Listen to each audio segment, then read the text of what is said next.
Alhamdulillah wa syukurillah wa la hawla wa la quwwata illa billah. Salatu wassalamu ala Rasulillah wa ala alihi wa sahbihi wa ala. Rabbi shrah li sadri wa yassir li amri wahlul 'uqdatam min lisani yafqahu qawli. Amma ba'du.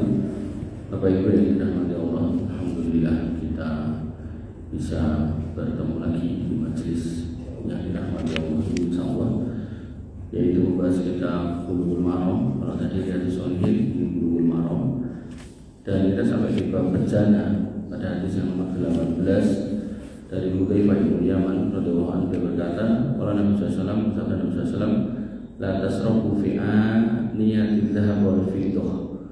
Janganlah kalian minum dan makan dari bejana yang terbuat dari emas dan perak.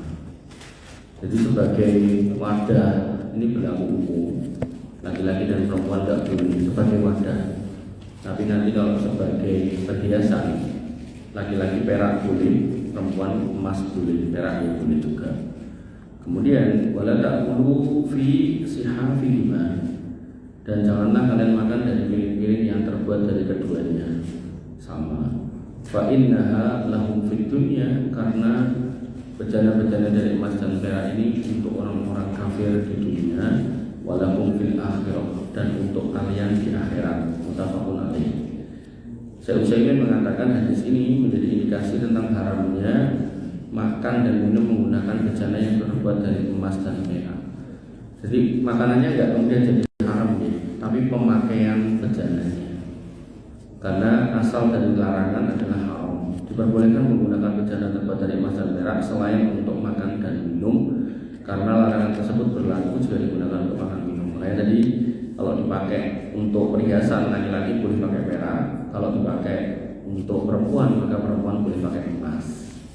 Nah, Bapak Ibu yang dirahmati Allah Subhanahu wa taala, ada yang menarik di sini kalimat fa innaha lahum fid dunya wa lakum fil akhirah. Karena itu untuk mereka orang kafir di dunia dan untuk kamu nanti di akhirat, menunjukkan nanti gelas dan piring panjenengan di akhirat di surga nanti terbuat dari emas dan perak.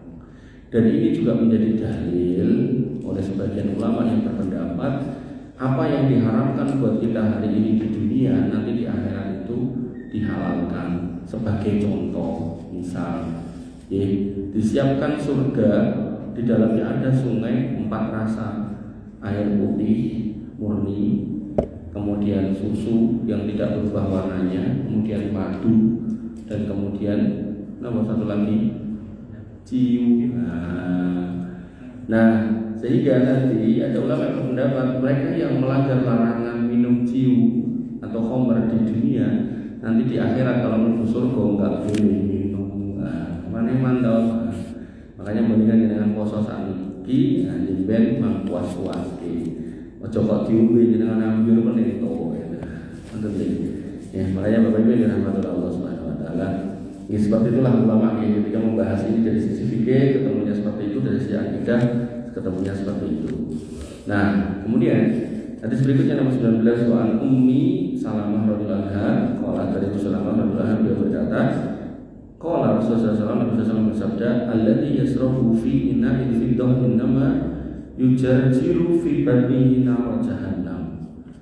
Orang yang minum dari bejana yang terbuat dari perak, sesungguhnya dia sedang memasukkan api neraka ke dalam perutnya. Jadi misal ini terbuat dari perak dan banyune, itu ketika kita minum, nah itu sesungguhnya sedang memasukkan api jahanam. Nah ini mimba bil wahid, ini adalah bab ancaman sehingga seorang muslim harusnya tidak melakukannya. Disebutkan atau disarankan oleh Syekh Al-Basam, dia mengatakan bahwasanya ini adalah ancaman keras buat mereka yang minum dari bejana yang terbuat dari emas dan perak, sesungguhnya akan mendapatkan siksaan yang besar. Disebutkan juga bahwa balasannya ini sesuai dengan amal perbuatan, maka orang yang jiwanya telah tunduk kepada hawa nafsunya dan menikmati minuman dari bejana yang terbuat dari perak, ia akan meneguk siksa api jahanam. Dan kula yang pernah membaca tulisan nek minum dari bejana perak atau emas itu menambahi sehat itu betul. Sing enten malah sebaliknya. Terus air ketika bereaksi dengan logam itu nanti akan ada reaksi oksidasi. Nah itu menyebabkan nanti logamnya itu masuk ke air. Nah itu masuk ke tubuh kita itu yang terjadi malah jelek bukan baik. Makanya bejana-bejana yang ada itu bukan dari logam yang terbaik, justru dari wadah-wadah yang sifatnya istilahnya ya pokoknya bukan logam, bukan besi-besi gitu. Nah, jadi misalnya plastik, ada juga dulu dari kulit unta, terus ada juga dari zaman mbah-mbah biyen. Saat ini kita soto batok, batok, yang mana itu nanti tidak akan bereaksi secara kimia. Terus Banyuanyar itu soto nopo nih sing nganggo gerabah niku. Makanya itu unsur-unsur yang justru bahaya gitu. Tapi nek logam, itu ada potensi bereaksi ya. Tapi dirahmati Allah Subhanahu wa taala. Next time steel piye Mas? Itu bukan emas juga boleh merah, maka tidak apa-apa. Nah, terus saran juga kalau kalian punya cangkir lirik, itu kan cet-cetan itu sosok grimbel senentayenge ya, itu berpotensi tidak baik buat kesehatan. Wa Ibnu Abbas radhiyallahu anhu dia berkata, Allah sallallahu alaihi wasallam idza zubikhal ihabu faqat tahuru. Ini menarik ini. Jika kulit itu telah disamak, maka dia telah suci. Disamak itu pripun? Terus disamak itu satu proses menjadikan kulit sing enten kulune niku sehingga bisa dimanfaatkan jadi sabun, sepatu dan seterusnya. Sehingga nanti keluaran dari proses itu lembaran kulit yang tidak berbau, yang tidak punya aroma-aroma, itulah pokoknya dengan sepatu itu kan mamune boten mampu kulit kewan langsung gitu kan. Nah, di sini disebutkan bahwasanya apabila kulit itu telah disamak maka dia telah suci. Nah, kemudian pada hadis berikutnya wa indal arba'ah, dan dalam hadis riwayat Imam 4 ayyuma irhabi biha, jenis kulit apapun yang disamak. Nah, kalau tambahin mulai pada hadis berikutnya, yaitu pada hadis 22-nya dikatakan dibahu juludil maitah tuhuruha, bahwasanya bangkai itu kalau kulitnya disamak maka menyebabkan suci. Nah, pemahamannya adalah kalau binatangnya hidup dibeleh dengan baik dan benar, kulitnya diproses, niku halal yang sangat halal. Kalau kemudian binatangnya sudah mati, misalnya enten kambing atau sapi ketabrak, atau kemarin kalau ningali video niku enten sapi kecemplung laut mati gitu kan. Dagingnya tidak boleh dimakan memang karena sudah haram jadi bangkai, tapi kulitnya bisa dimanfaatkan. Diambil kulitnya dan disamak. Walaupun dia bangkai, maka kulitnya bisa dimanfaatkan.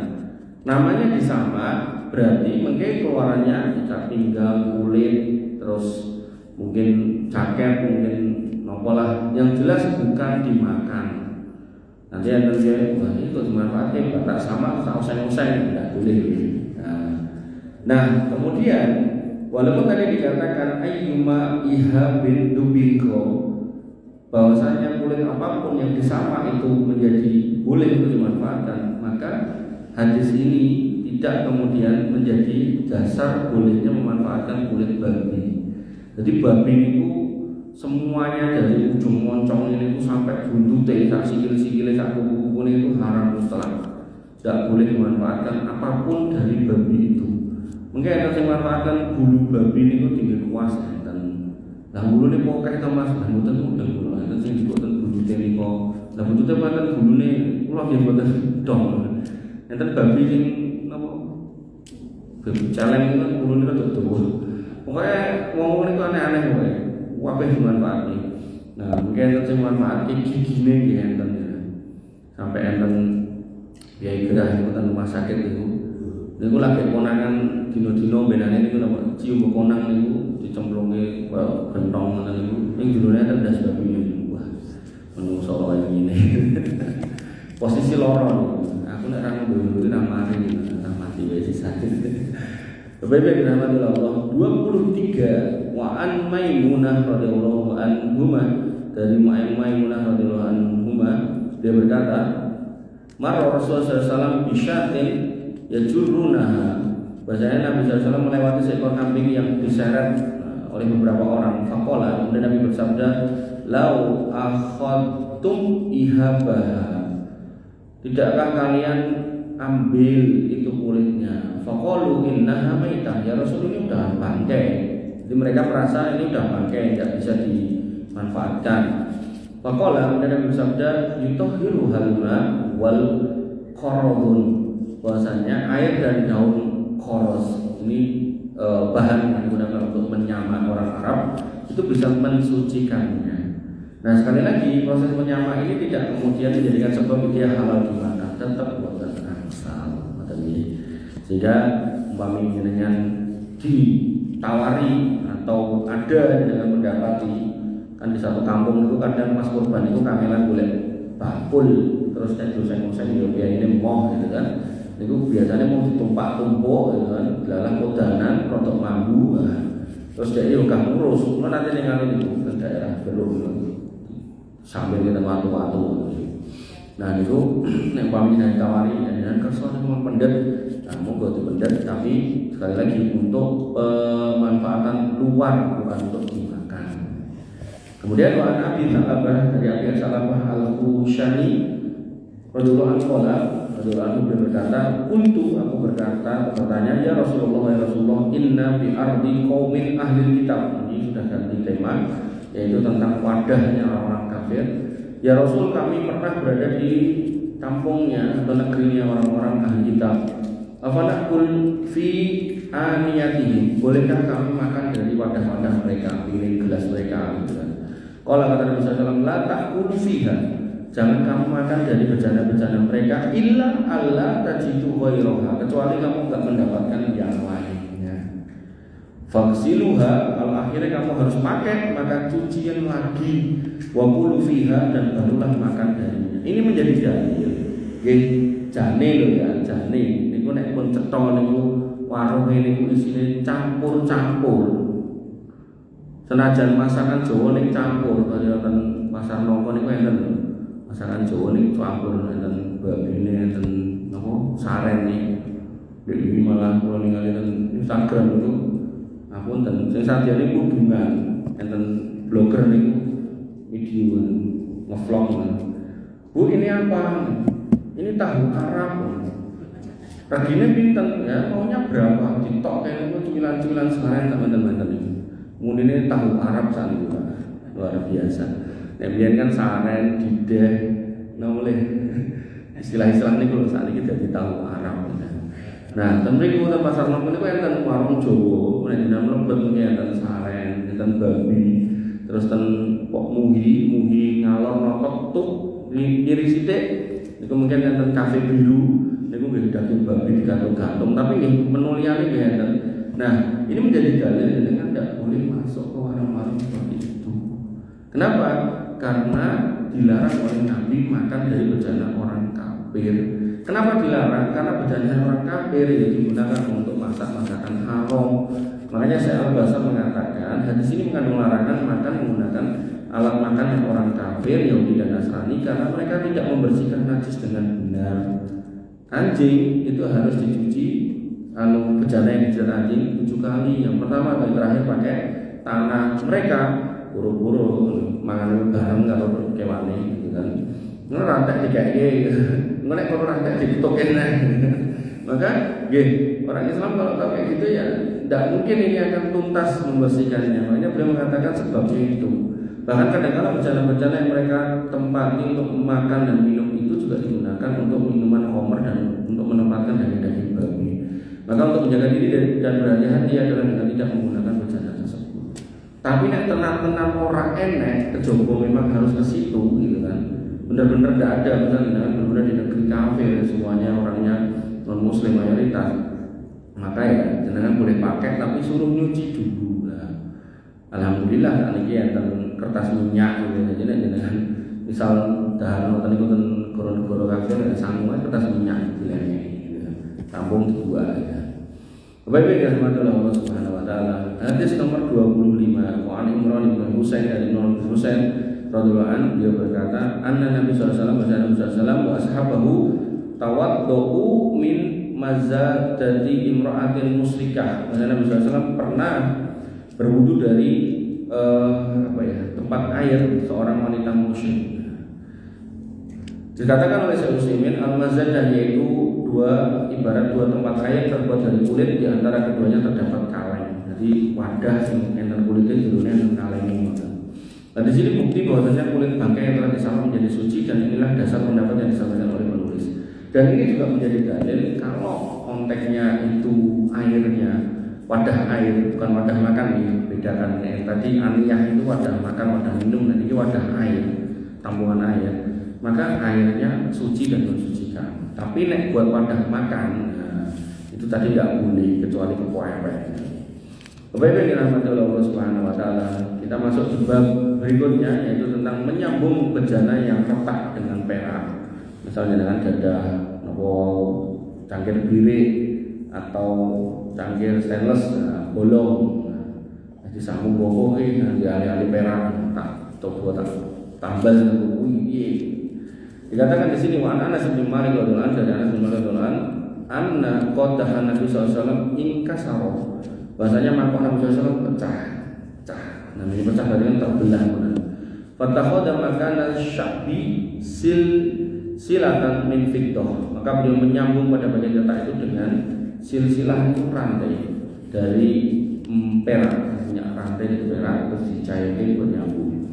Syekh Utsaimin berkata atau mensyarah hadis ini menunjukkan bahwa bolehnya menyambung bagian yang pecah dari mangkok dan perak, dan hal ini tidak termasuk dalam konteks minum dengan bejana yang terbuat dari perak, karena yang menjadi pedoman adalah asal bejana.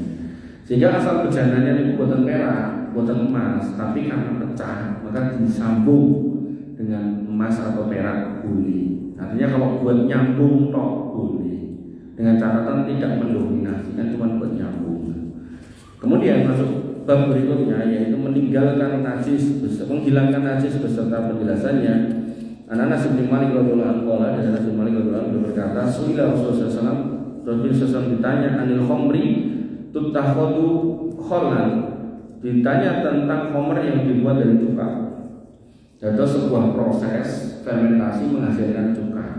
Cuka difermentasi lagi menghasilkan khamr. Paribasane ya.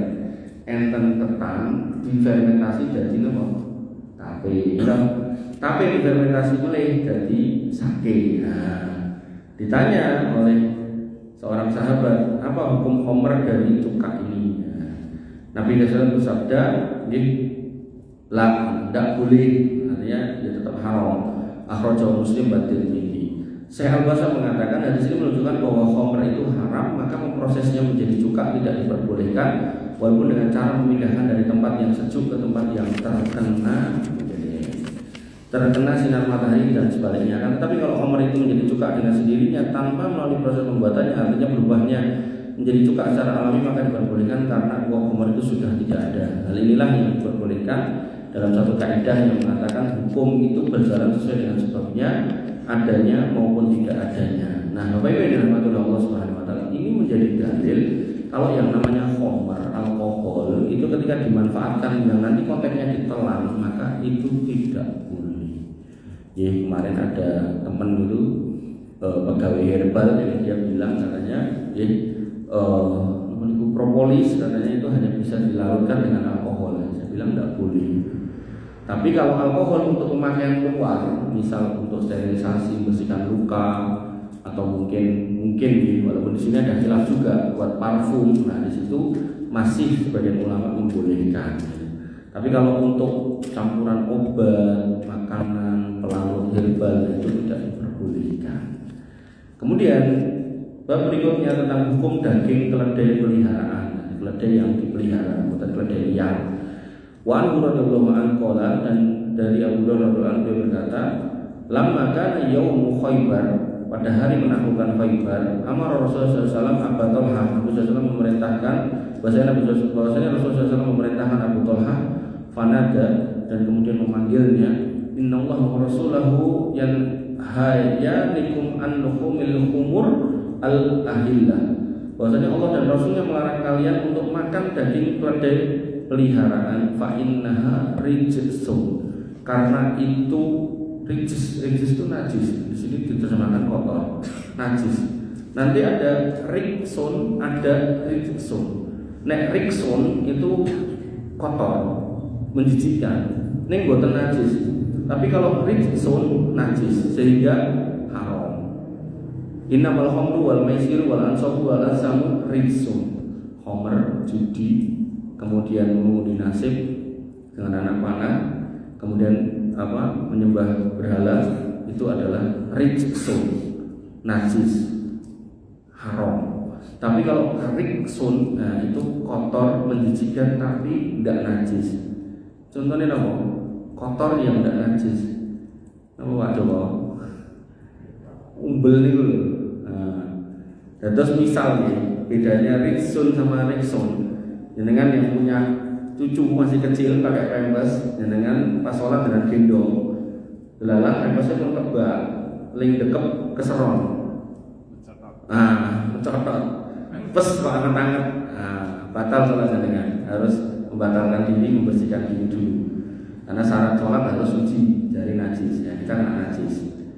Niku nek konteknya riksun. Nah, tapi kalau yang riksun, misal jenengan sholat, kalau pilek, gebres, wahing gitu kan, umbeli metu, niku sholatnya nggak batal. Nah, tinggal penanganannya pripun niku. Bingung kan? Lagi sholat boleh betul. Biasanya yang bilang ini. Sholat meneh nggak batal juga, nggak apa-apa. Ya makanya kalau bisa, kalau memang beleng ini niku sebelum sholat dikeluarkan dulu, atau ketika sholat ganti masker. Jadi nek medal wahing medal ora konangan. Niku konangan bareng rampung niku maskernya kok beliau kae. Bapak-bapak dirahmati oleh Allah Subhanahu wa taala, itu jadi rijsun sama riksun. Nah, dalam konteks ini keledai jinak itu tidak boleh dimakan malahan. Tapi keledai liar boleh. Di sini cuma disebutkan rijsun, najis. Najisnya seperti apa saya tidak tahu. Jujur saya tidak tahu. Nah, berbeda dengan kuda. Kuda itu mau yang liar mau yang jinak boleh. Makanya jangan nek tersolah sampai kuda dengan ajeng jajan itu tidak apa-apa. Ning hati-hati nih ngeten atau atasnya ngeten. Ten warung sate kuda niku ten mejane sok-sok enten diri. Karena para penikmat sate kuda niku punya keyakinan nek bar makan sate kuda karo ngombe bir itu iso marai magrem. Nah, niku. Makanya niku sing diri niku harus hati-hati. Engko terus main tuku. Tapi nek teng Sumatera, mungkin enten warung niku ten mejane niku enten botol-botol bir, boten ngangge label ngeten iki, boten ditutup. Nah niku isine banyu mentah tinggi iso. Entuk niku. Ampun diombe iku ora pedhet diombe, goleke gelas diombe. Nggih, makanya niku kultur di tempat daerah, di beberapa daerah itu beda-beda. Bapak-bapak dirahmati Allah Subhanahu wa taala. Nah, karena dikatakan rijsun najis, maka semuanya tidak boleh dimanfaatkan. Semuanya tidak boleh dimanfaatkan, dagingnya, kulitnya dan seterusnya. Maka dalam konteks tadi disamak tadi tidak berlaku untuk babi dan tidak berlaku untuk keledai yang jinak. Nah, terus keledai jinak bohong mas, jadi dia usung-usung sampai kapan? Sak matei. Nah, kemudian hadis nomor 29, wa an Amr bin Kharijah radhiyallahu an, dari Amr bin Kharijah radhiyallahu an, beliau berkata, khotbah Rasulullah SAW di Mina. Nabi SAW berkhutbah kepada kami di Mina ala rohilati, beliau naik kendaraannya, wa lu'abuha yasilu ala katifayya, sedangkan air liur kendaraan itu mengalir sampai ke bahuku. Jadi nek mau umbel itu, nek ini ilare kendaraan Nabi.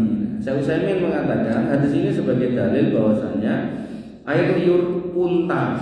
Kan kalau di hadisnya dikatakan rohilati, nggak disebut hewannya apa. Syekh Utsaimin langsung mengatakan air liur unta. Berarti Syekh Utsaimin memahami dalam hadis ini yang dikendarai Nabi pada waktu itu adalah unta, bukan keledai. Karena nek keledai konteksnya tadi rijsun, nek wis najis itu ya berarti kabeh itu najis.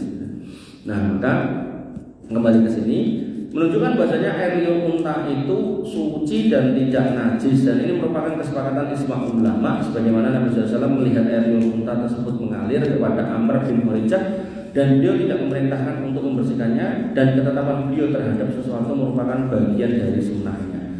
Makanya ketika ini digunakan untuk ibadah, haji khususnya atau Mina, Arafah dan seterusnya, maka ya sebaiknya jangan menggunakan binatang yang statusnya rijsun.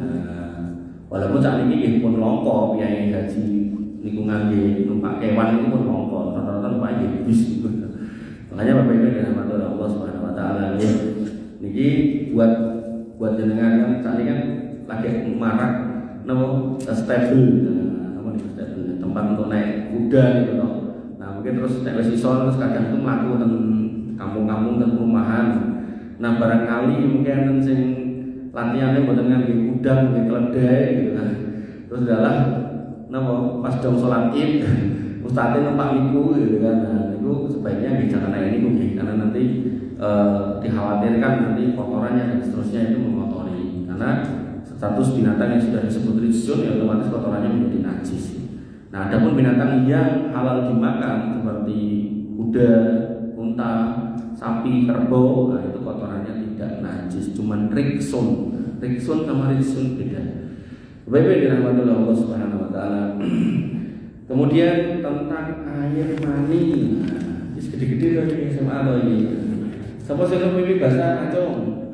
Enak sih ngacung tenang tenang korai.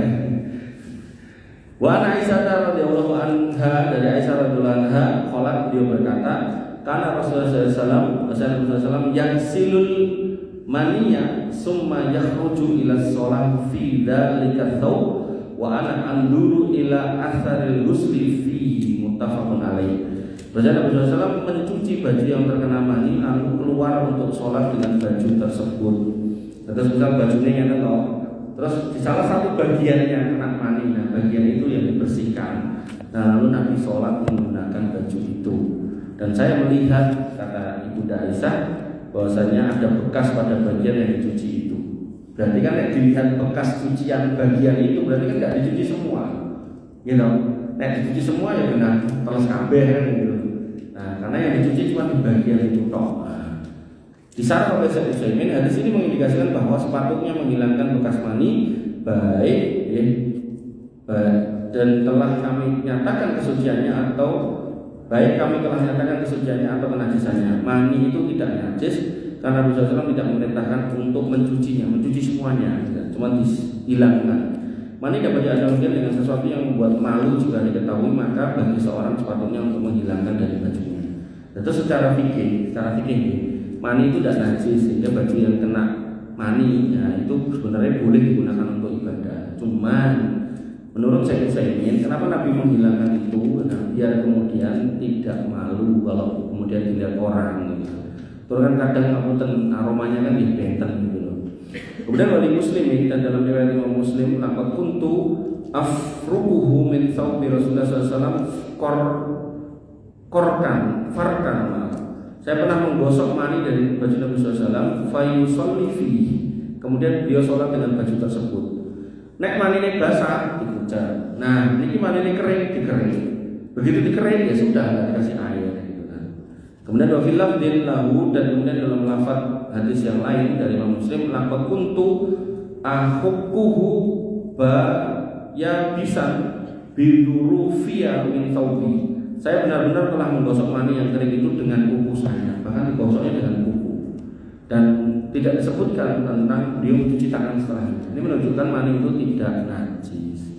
Nah, buat mas-mas yang masih muda-muda, ya kan? Nah, yang disebut mani itu adalah sesuatu yang keluar karena dua hal. Apa itu? Satu, berhubungan dengan suami istri. Nah, kalian belum punya istri. Nah, kemudian yang kedua, karena mimpi. Mimpi basah, berarti mimpi kecemplung kaleng, kecemplung kolam gitu. Nah, ketika keluarnya tidak lewat dua jalan ini, tapi lewat kamu paksakan, maka itu berdosa. Ini perlu diperjelas. Ini jelas itu tidak jadi hobi, tidak boleh. Jangan memaksakan keluarnya. Apakah dengan cara kamu ngayal-ngayal itu tidak boleh. Kamu ngayal kecemplung sumur itu biar basah tidak boleh. Atau kamu menggunakan tanganmu itu juga tidak boleh. Itu yang disebut dalam bahasa Arab istimna, itu tidak boleh. boleh. Dalam bahasa Indonesia itu disebut onani atau masturbasi itu nggak boleh. Dan itu nanti dari sisi kesehatan itu akan merusak kamu, di mana nanti pada waktunya itu harus digunakan dengan seindah-indahnya, ini malah raiso digo. Iya, jelas ya Pak Joko kalimatnya. Pokoknya ngono kuwi lho. Jadi itu akan kamu pakai pada saatnya nanti. Pakai bahasanya sing enak kok Pak Guru. Akan kamu aplikasikan pada saatnya nanti. Nah, nek sudah mbok rusak sejak umur kamu ini, nanti pas dongeng kamu butuh pakai itu, ndak bisa dipakai gitu kan. Bingung ning arep nguripke lho. Disumet kanggo geni ya malah gosong gitu kan. Makanya nggih dijaga yang baik. Jangan dirusak gitu kan. Yo nek emang surat tahanan ngomong karo bapak Pak nikah wae Pak. Bapak Ibu dirahmati Allah Subhanahu wa taala. Satu lagi ya. Kencing anak kecil laki-laki dan perempuan. Wa an Abis Samhi radhiyallahu anhu dari Abu Samah radhiyallahu anhu berkata, qala Nabi sallallahu alaihi wasallam Nabi sallallahu alaihi wasallam yusalu min baul al-jariyah. Kencingnya bayi perempuan itu dicuci.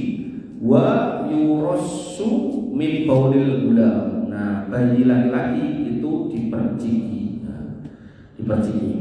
Nah, standarnya disebutkan di sini oleh Syekh Al-Faqih bila laki-laki belum pernah disuapi makanan.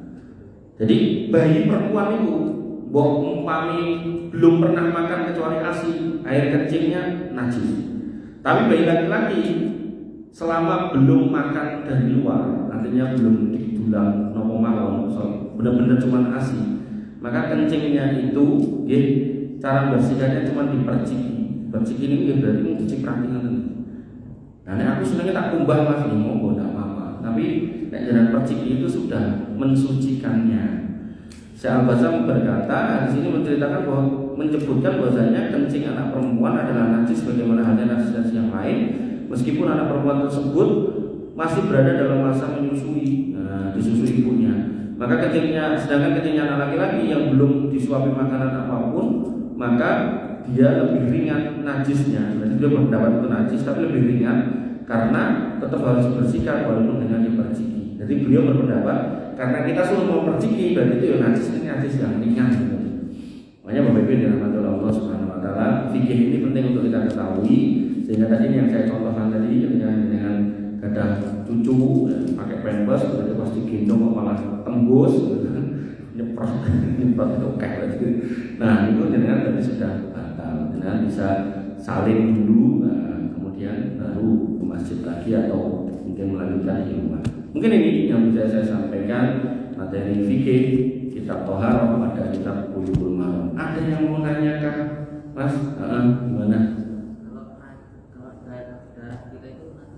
Darah kalau sedikit tidak najis, kalau banyak najis.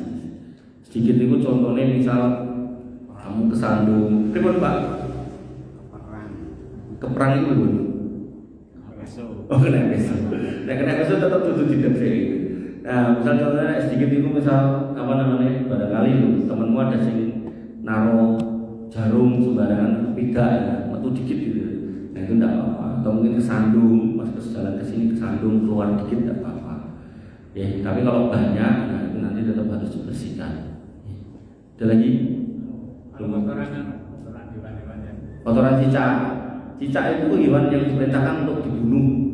Nah, sehingga memakannya haram. Nah, binatang yang diperintahkan untuk dibunuh, hukum makannya haram, maka kotoran dia najis dan kotorannya juga najis sebenarnya. Tapi karena jumlahnya banyak, maka itu najis yang ringan, kayak najis ya anak laki-laki tadi. Maka kalau bisa, ini kalau bisa, boleh ganjaran itu buatan kedah, ngelopok ikut faktor. Ada najis dalam bentuk telek cecah dengan pendet dengan kantong itu mertua itu bahaya insya Allah. Kan disebutkan namanya amal di sekolah darotin fayro yaro atau namanya amal di sekolah darotin saro yaro. Beramal yang baik walaupun sedikit akan dihitung, beramal yang jelek walaupun sedikit juga akan dihitung. Nah, kayak contoh misalnya ini mas-mas ini upilnya banyak di masjid itu kok lama kok mati mobil dua ya. Dapat dosa kamu kan ngotori masjid. Daripada kamu buang mobil sembarangan, mendingan kamu nyari mobil siapa yang ada di sekitar kantong malah dapat pahala. termasuk kalau cetak itu tadi gitu kan. Nah, kalau cetak itu najis tapi najis yang ringan, jadi kalian bisa ambil nanti dibuang gitu. Kata Pak Joko, mantan melek Mas, ada yang nanya kan lagi mimpi basah. Tadi yang ngacung tadi beneran belum mimpi basah. Ngaku padahal bola bali. Mungkin ini yang bisa saya sampaikan, kurang lebihnya saya maaf. Assalamualaikum warahmatullahi wabarakatuh.